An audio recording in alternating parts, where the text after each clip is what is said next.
Joining us every Tuesday for the Phillies Mailbag, Frank Klose, our 97.3 ESPN.com Phillies Insider. Check out the full mailbag over at 97.3 ESPN.com. Frank Klose joins us live from the ballpark, where I've been told it's quiet, at least for now. Frank, how you doing? I'm well. How are you guys? It is quiet down here. Nothing much going on yet. An intra-squad game coming up in about an hour. But right now, this is the quietest I've ever heard this place. So before we get into any particular details, there was a topic that we brought up earlier about Rhys Hoskins. And I wanted your input on this, Frank, before we get to the mailbag specifically. We were talking about what actually can be Rhys Hoskins' potential. You know, what can he actually be? Because I think that as Rhys Hoskins goes, it has a lot to do with this lineup because we know what Harper is. We know what Real Muto is. Heck, we even know what Jay Bruce and Gregorius are. But to me, the great wild card, the great mystery is Rhys Hoskins. You know, I think a lot needs to be determined by how he has adjusted back to the league that has adjusted to him. And you know what? You named all those names. I think having all those names here at the same time will be very beneficial to Hoskins. I think they can take the pressure off him. You know, he came up, he made a big statement early, but the league learned how to pitch to him. And, you know, depending on who you talk to, certainly the hitting coach got fired last year. You know, maybe that wasn't the best tutor for Hoskins, but he's certainly got a lot of power.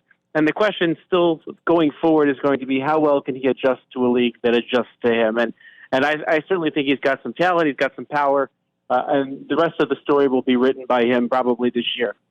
Yeah, I just think it's interesting that, you know, he worked so hard in the offseason at some things with his batting stance, and then you hear Joe Girardi speak yesterday saying, yeah, he's putting his hands back in the same spot that he was in last year, and it's like, well, what did we do all offseason then? That's just a little tiny concern that I have with Rhys. I would read too much into that. I think it's more a matter of where he feels comfortable, and if he wasn't feeling comfortable last year, then I would certainly not recommend the same exact stance, but, you know, it's really hard to say. You know, it's funny for me, somebody who's down here watching the guys are about to take BP. You know, it's been literally months since I've seen them before, and from the players' perspective, it's been months since they got to swing at live pitching. So this will be very interesting. This feels like this is completely disconnected from this spring, and it's really kind of hard to make any type of determination. Also, Frank, before we get to the mailbag, I do got to ask you, Vince Velasquez last night, your impressions of the guy who I think a lot of people believe would be the guy who would fill in for Zach Wheeler in the rotation. Yeah, I think they set things up that way. He got that start on the tails of Zach Wheeler. As many people are aware, Zach Wheeler has a child due perhaps this weekend.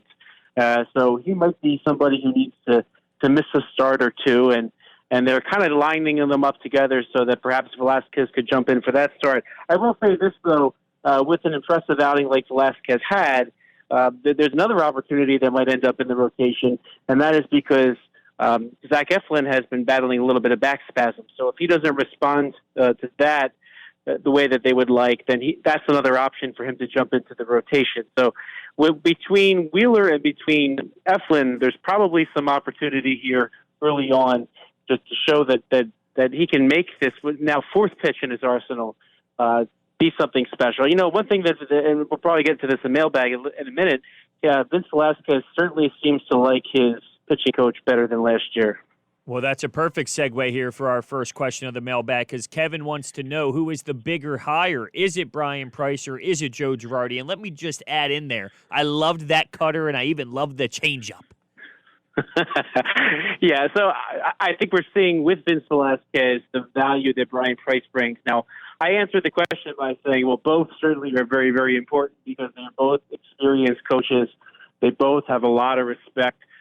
Brian Price is somebody that the Phillies actually tried to hire a few years ago when Dusty Baker got fired from the Reds. The Phillies wanted to see if he was available as a pitching coach, and he ended up succeeding Dusty Baker to be the Reds manager. So he's somebody that's highly respected in the game, and when somebody that respected comes with that breadth of experience and just even with the name recognition, the pitchers certainly have all. And I kind of go through the list in the mailbag. Almost every pitcher in the rotation had very positive things to say about their new pitching coach, Brian Price, and the confidence that he has instilled in this pitching staff, I think, is going to be key. You know, he's a good instructor, and just the fact that all of these pitchers, Nola, Velasquez, Pivetta, go down the list. Even I didn't even get to it in the mailbag, but even Jake Arrieta had some positive things to say about Brian Price. They're very confident in what he's teaching them, and when he teaches them, they are more confident in themselves and in their stuff. Now, we all saw last year Zach Eflin openly sort of being dismissive of the Chris Young method, of the hyper-analytical method, and Matt Gelb last year, and I linked to this in the piece if you want to reference it again, Matt Gelb really broke into what that pitching coach situation last year meant to the team, and dismissing a very popular coach in Rick Kranitz, a highly respectable pitching coach in Rick Kranitz, who, by the way, helped the Atlanta Braves win the National League East.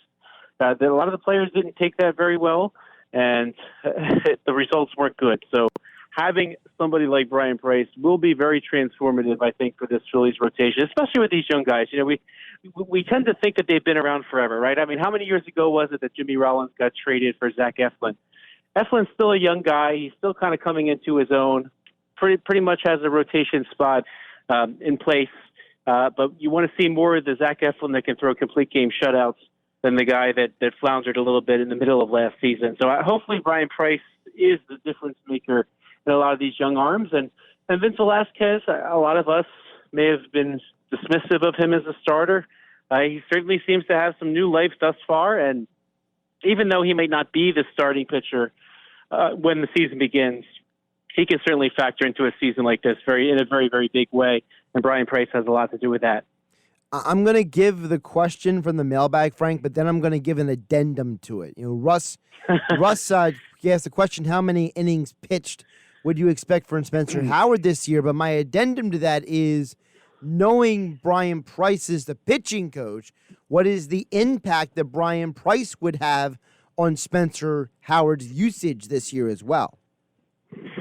That's a good question. I mean, I think the usage of the players probably won't have much of won't have an effect of the pitching coach on them directly per se, other than if they're performing well, they're going to pitch more. I think the season kind of playing out the way it is, you need your 7 starters, and right now the Phillies have 7 starters. It looked like if Spencer Howard was your number 5, well then Nick Pivetta and Vince Velasquez might be a little bit expendable. But guess what? We already know we have a paternity leave coming down the pike. We know that Zach Eflin might need a break for a start or two to deal with the back spasms, perhaps. You're going to need these guys. And, you know, imagine one rainout, what that's going to mean when this team has a 20-game stretch where they don't have a day off. You're going to need all these guys. So the reason I answered the question the way I did was that I think Spencer Howard is going to jump into that rotation. Probably we've had this service time discussion back and forth, and it sounds like it's only about a week before he can join the Phillies and make a start. But I could see him making what would be 9 to 10 starts. You know, I think they'll try to maybe space some of these guys out at some point, especially during that long stretch.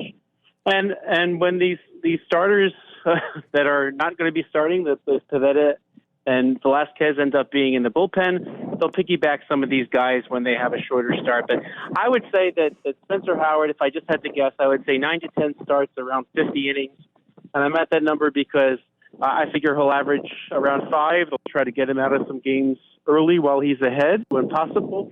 I figure he'll have a couple games where he struggles early, and I think he'll go deep into a couple games. So I think that's not bad for a guy that has never pitched in AAA, and I think he's got the opportunity. And by the way, we've all seen it before, the first time around the league luck that young pitchers tend to have. And when you have stuff that's as electric as Spencer Howard, you expect him to go through that first time around in a very, very dominant way because the league doesn't have a book out on him yet, and especially since they really didn't see him pitch much this spring or summer.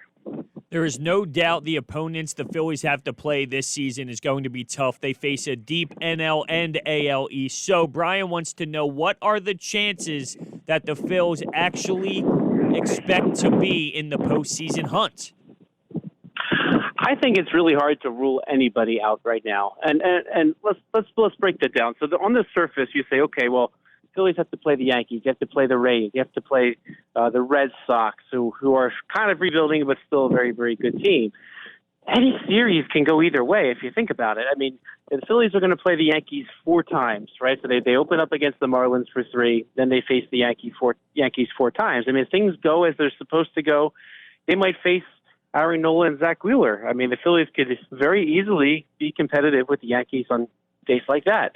The Yankees are currently without their closer, Aroldis Chapman. He's been battling COVID from all reports, and he's probably not going to be ready when the Phillies face the Yankees. So that COVID situation is going to make pretty much every team very, very fluid. So it's very easy to say that the Phillies can either win a series against some of these tough teams or at least keep pace with these teams along the way.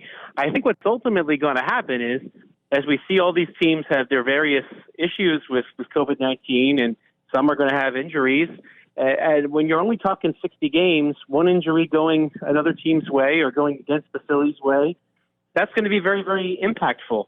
So I think it's kind of I don't want to say a total toss-up. I don't want to just make it seem like you just throw them all in a hat and shake them up and pick out a name, and that'll be the winner. But, John Morosi is a very respected baseball writer for MLB.com.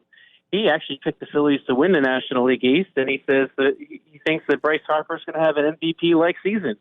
Well, certainly if in a 60-game stretch somebody like Bryce Harper puts his foot to the accelerator and has a big year, that can go a long way, especially since you named all those different guys in the lineup, even outside of Rhys Hoskins. So this is something that could definitely go the Phillies' way. It could also work against the Phillies if there's some bad luck. And this is not a season where you really want to make projections because you don't have that same sample size, which is usually very large. Here you might see those teams that you might find to be a big challenge. You might see them once, and that's it. And you know what? You could still hang with them in some of these series. So I think so. The short answer to that is yes. I don't think there's any reason to rule the Phillies out. I think they have a shot, and it could just be a matter of luck in a season like this. He's Frank Klose. Follow on Twitter at Frank Klose. Make sure you send him your Phillies mailbag questions each week. He puts it up there at 97.3 ESPN.com.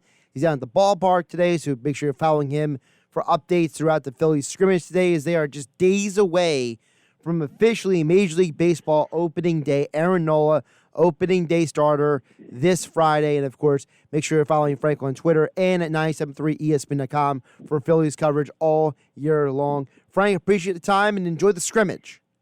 Thank you. Always good to talk to you guys.